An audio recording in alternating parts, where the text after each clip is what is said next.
Mac taught him how to be a pimp while he was still serving in the military. Using the money from his illicit side hustle, Ice-T purchased stereo equipment, turntables, a mixer, and speakers. That's how he began performing and rapping. At one point during his career, a sergeant told Ice-T that he was serving in the Army because he couldn't survive on his own in the civilian world. Ice-T nearly proved him right. He became a jewel thief and bank robber after leaving the Army in 1979. After two of his friends went to prison for robbery, Ice-T officially adopted his name and became a DJ and performer. In 1983, he recorded his first single, Cold Wind Madness, which became an underground hit. That's an awesome story of success. He turned everything around. Number 7 on the list is Humphrey Bogart. Bogey was the son of a surgeon and a famous illustrator in New York, part of a family that could trace its lineage back to the Mayflower itself. He was raised in boarding schools and elite private schools, and when the time came to go to college, Humphrey Bogart was expected to attend Yale. But Bogart eschewed his upbringing and went to a different school, dropped out, and joined the U.S. Navy, Booyah Navy, in 1918 while World War I was raging in Europe. It was said that he received his trademark scar and lisp while in the Navy when his ship, the USS Leviathan, was shelled while ferrying troops. Much of Bogart's time at sea came after the armistice of November 1918, after he worked aboard the troop ship carrying U.S. troops back home. In June 1919, he was discharged as a bosun's mate third class. When he returned home, he found his family's vast wealth was failing due to bad investments. He made his own way and began working in a series of jobs and joined the Coast Guard Reserve. One of those jobs was in the office of the New World Films as a stage manager, and Bogart soon took to acting on Broadway. Eventually, though a childhood friend, he worked his way onto the silver screen, and his roles veered towards tough guy heroes and gangsters, which became a guidepost for the rest of his career. He starred in classics such as The Maltese Falcon and Casablanca, and won an Academy Award for Best Actor for African Queen. Number 6 on the list is Morgan Freeman. I joined the Air Force. I took to it immediately when I arrived there. I did 3 years, 8 months, and 10 days in all.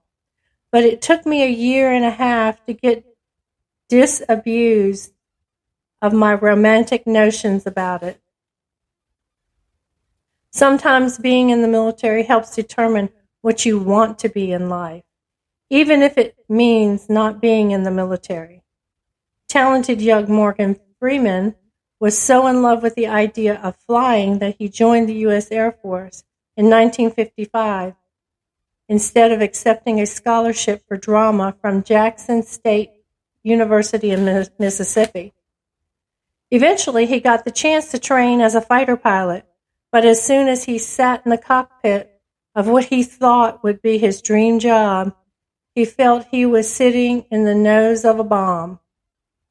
As he told AARP magazine, I had this very clear epiphany. You are not in love with this. You are in love with the idea of this.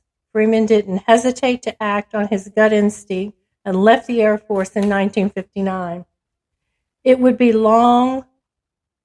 long, hard road to stardom for Freeman, as he acted for more than 20 years on stage before gaining fame on television in the soap opera Another World and the long-running children's program The Electric Company.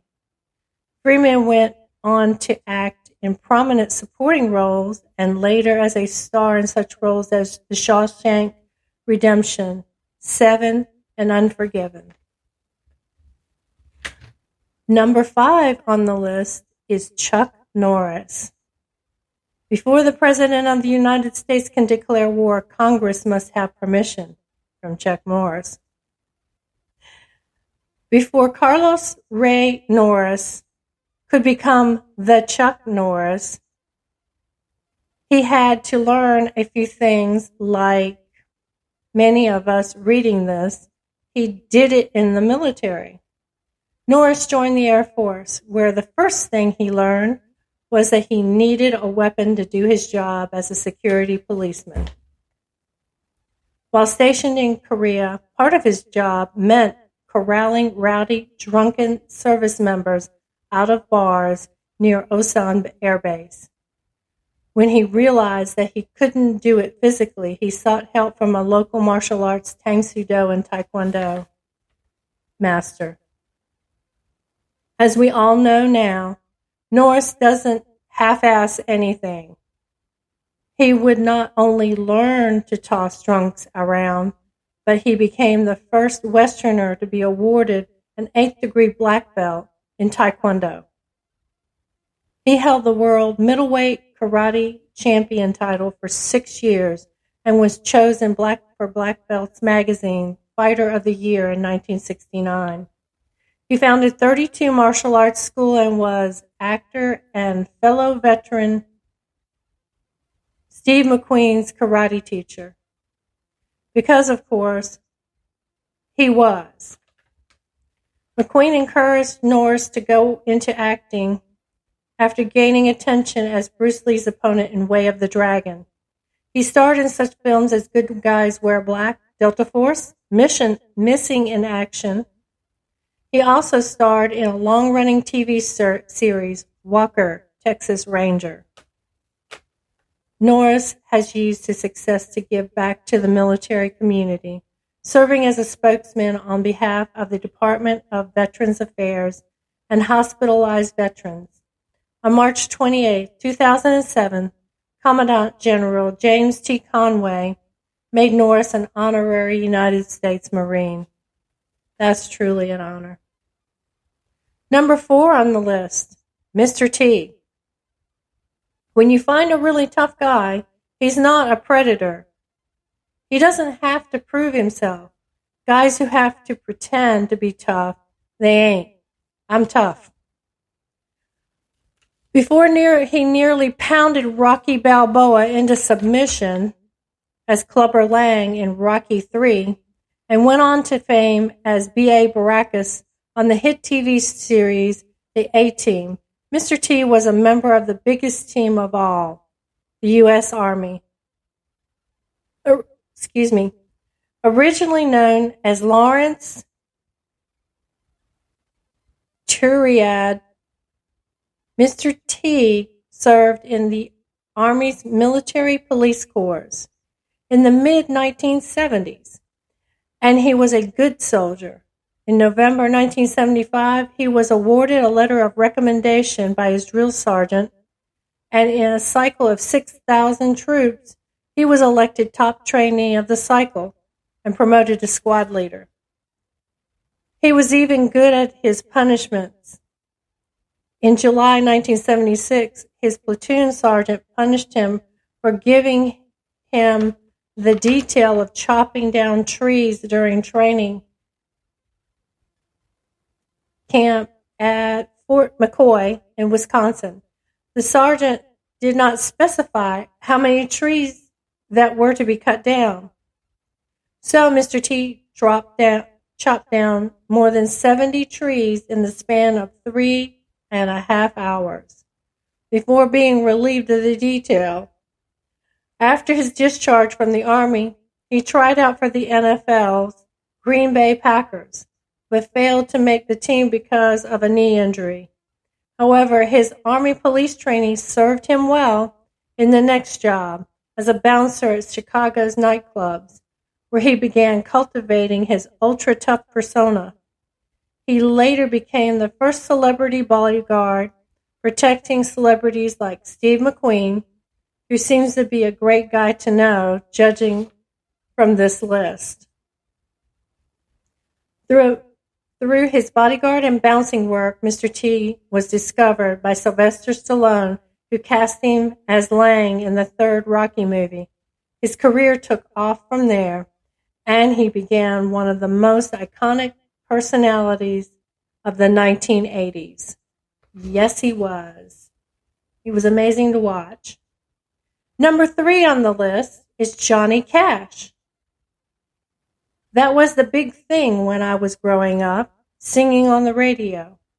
The extent of my dream was to sing on the radio station in Memphis. Even when I got out of the Air Force in 1954, I came right back to Memphis and started knocking on doors at the radio station. The legendary country performer is known as the Man in Black, but he was also a man in the Air Force blues.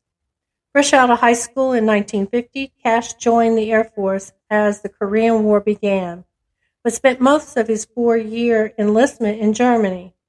Perhaps not surprisingly, for a man with music in his veins, Cash was handy when it came to the rhythms of the Morse code, and served as an intercept operator with the U.S. Air Force Security Service. He was even the first person in the West to know that Soviet dictator Joseph Stalin had died in 1953. If it wasn't for the Air Force, he might never have known Johnny Cash. Coming from a poor background of Arkansas cotton workers, he could afford to buy a guitar only after he started receiving military pay. He purchased his first guitar at the base exchange in Germany. Even his famous Folsom Prison Blues came from a documentary he watched at the base theater. He also formed his first band while in the Air Force, the Landsberg Barbarians, and began playing to packed officers' clubs.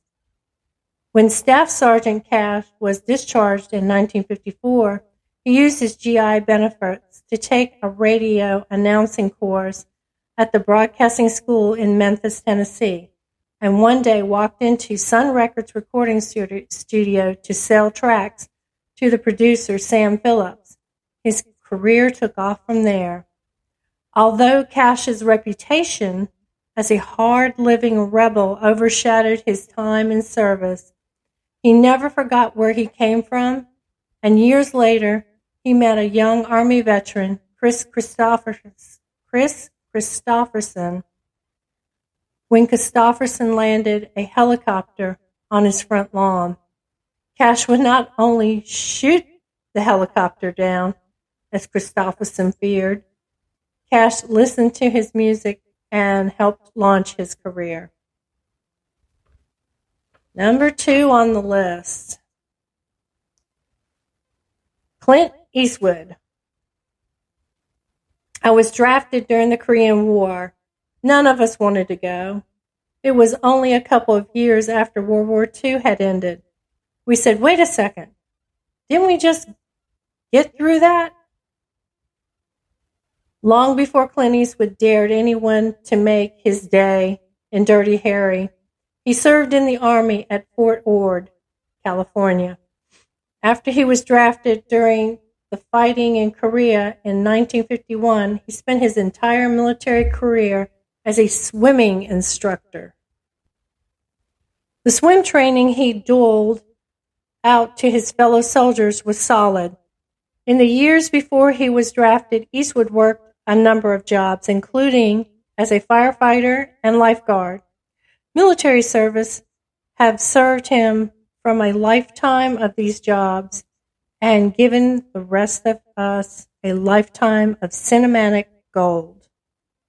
As fate and luck would have it, his swimming skills would come in handy